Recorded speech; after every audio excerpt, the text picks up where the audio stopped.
guys, itutour ko lang po kayo sa bahay ng aking amo. Ito po yung dining table nila. Yan po.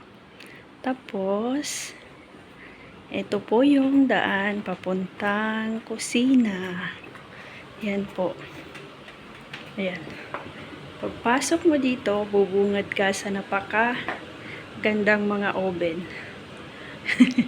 Ayan po. Ito po yung mga oven na dream ko. May coffee maker. Mahilig ka sa kape. Yan, unlimited coffee. Ito, steamer. Ito yung oven. Yan. Tapos, ito po yung kabuuan ng kusina. Yan po yung aking map. Yan yung kusina, yun yung mga lutuan. Ito po ang kanilang refrigerator. Ganda ng kanilang refrigerator. Yan po. Tapos, dito naman po, itong hagdanan na ito.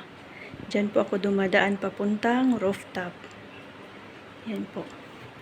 Tapos, ito yung daanan papunta sa mga rooms nila. Yan, pagpasok po dyan, meron pong 3 rooms dyan. Sa kwarto na yan. Tapos, ito yung CR. Dito sa baba. Yan. Tsaka yan po.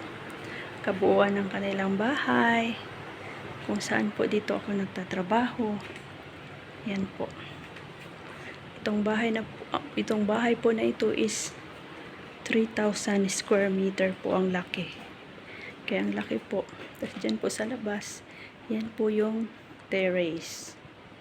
Yan po guys. Kaya, tutor ko lang kayo. Ito po ang kabuuan ng aming bahay kung saan po ako nag-work. Thank you guys.